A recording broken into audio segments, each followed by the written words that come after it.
Johannesburg has 15% less water available. This resulted from the National Department of Water and Sanitation's limitation on the volume of water Rand Water can pump from the Vaal River system. Rand Water supplies water to Johannesburg. The Vaal Dam is sitting at under 30% at the moment. If it gets down to 20%, then you've got problems. So Rand Water are pumping 15% less water to us, and if we don't choke back the amount of water that our residents use, we're actually going to have situations where our reservoirs run dry. MMC still says dry taps experienced last week in the Roodepoort area was not water shedding. What I mean by that is if Rand Water were pumping through one of their bulk supply valves to us, of which there are 96, and let's say it was going at 100 litres a second, they've choked that back to 85.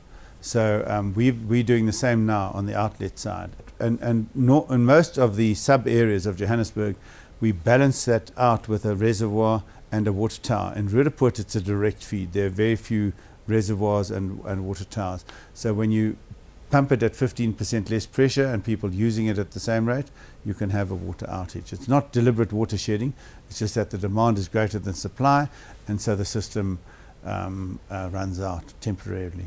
Johannesburg is still no way near the 15% reduction target, so authorities have to become stricter. We haven't gone to level 3, which is potentially water shedding, all right? We're still at level 2 in terms of how the customer interacts and what restrictions we put on them, but we are becoming more firm about dropping the pressure. So especially, and we do it on a supply zone by supply zone area, where we see no improvement in the customer behavior there, we choke them back.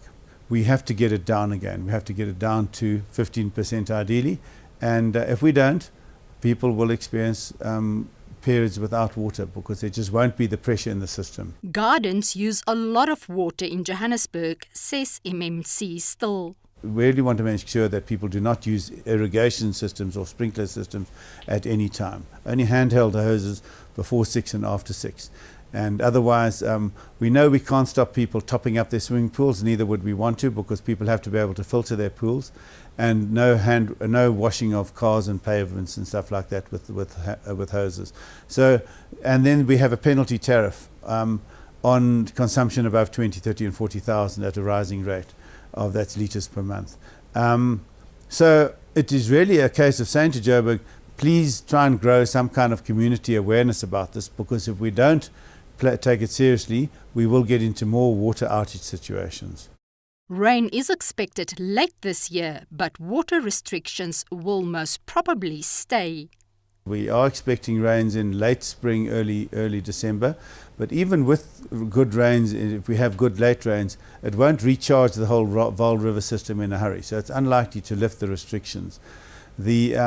What we have to do over the longer term is plant gardens that are less water using. We have to, and I speak for myself here, we have to invest in a JoJo hut, not a JoJo hut, a JoJo tank to catch some of the water coming off the roof and use that on the garden.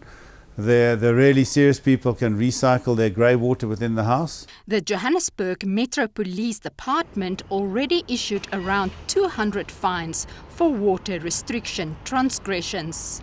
Marise de Klerk, Joburg Today.